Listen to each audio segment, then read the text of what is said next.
উগ্ৰ এটা মন্তব্য প্ৰকাশ কৰিছে অসমীয়া বিৰোধী, অসমীয়া জাতি বিৰোধী। তেনে অৱস্থাত আচলতে হ'ব লাগিছিলে প্ৰতিটো দল জাতি ৰাজনৈতিক দলে ইয়াৰ বিৰোধিতা কৰিব লাগিছিল, কিন্তু দেখা গৈছে যে একাংশই কিন্তু এটা নৰমপন্থা গ্ৰহণ কৰে, তেওঁলোকে এনেধৰণৰ বিষয়বোৰ এৰাই চলে। এনেধৰণৰ আচলতে হোৱাটো কিমান দূৰ সমস্যা? চাওক, চাপৰি থাকিলে মেঘ আঁতৰি নাযায়, মেঘ থাকিবই। আমাৰ যিটো জাতিটোৰ প্ৰতি মূল সংকট, সেই সংকটটো আমি উপলব্ধি কৰিব পাৰিব লাগিব। মই পুনৰ কৈছোঁ, অবৈধ বিদেশীৰ অবাধ প্ৰব্ৰজন আৰু নিয়ন্ত্ৰণহীন জনসংখ্যাৰ বিস্ফোৰণে অসমত খিলঞ্জীয়া মানুহক সংখ্যালঘুত পৰিণত কৰিছে। অসমৰ জনগাঁথনি ব্যাপক ৰূপত সলনি হৈ গৈছে আৰু এইবোৰ বাস্তৱ সত্য। এইবোৰ কথা কেৱল ছাত্ৰ সন্থা বা অসমৰ ৰাইজে কৈ থকা নাই। গুৱাহাটী উচ্চ ন্যায়ালয়, মহামান্য উচ্চতম ন্যায়ালয় সকলোৱে স্বীকাৰ কৰিছে যে অসমত অবৈধ বিদেশী নাগৰিকে ভোটাৰ তালিকাত নাম সন্নিৱিষ্ট কৰিছে।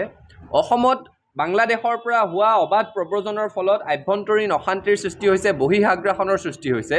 অসমত জনগাঁথনিৰ ব্যাপক পৰিৱৰ্তন হৈছে। বহুকেইখন জিলাৰ খিলঞ্জীয়া মানুহৰ দখলত নাই মানে খিলঞ্জীয়া মানুহে তাত নিজৰ ইচ্ছামতেদি এজন জনপ্ৰতিনিধি নিৰ্বাচন কৰি পঠিয়াব নোৱাৰে, অৰ্থাৎ ৰাজনৈতিক অধিকাৰটো খিলঞ্জীয়া মানুহৰ হাতৰ পৰা গুচি গৈছে। এইখন হৈছে অসমৰ বাস্তৱ প্ৰতিচ্ছবি। আৰু এতিয়া তেনে কোনো সংগঠনৰ নেতাই আমাক ভাবুকি দিব পৰা হৈছে, মুকলিকৈ আহ্বান জনাব পৰা হৈছে যে তেওঁলোকে অসমীয়া ভাষাটো লোকপিয়লত মাতৃভাষা হিচাপে নালাগে লিখিব। তেওঁলোকৰ এই ব্লেকমেইলিংটোৰ পৰা আমি ঊৰ্ধত যাব লাগিব।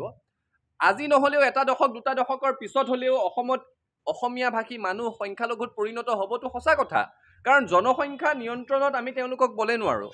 জনসংখ্যাৰ অবাধ বিস্ফোৰণৰ জৰিয়তে বহু জিলা ইতিমধ্যে খিলঞ্জীয়া মানুহৰ হাতৰ পৰা দখল হেৰাই গৈছে।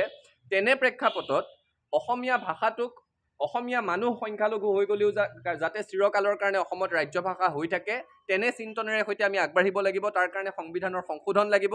৬ নং দফা সমিতিয়ে যি প্ৰতিবেদন দিছে, সেই প্ৰতিবেদনৰ পৰামৰ্শ আখৰে আখৰে কাৰ্যকৰী হ'ব লাগিব আৰু অসমৰ ৰাজ্য ভাষা আইনখনক সাংবিধানিক মৰ্যাদা দি চিৰকালৰ কাৰণে সুৰক্ষিত কৰিব লাগিব।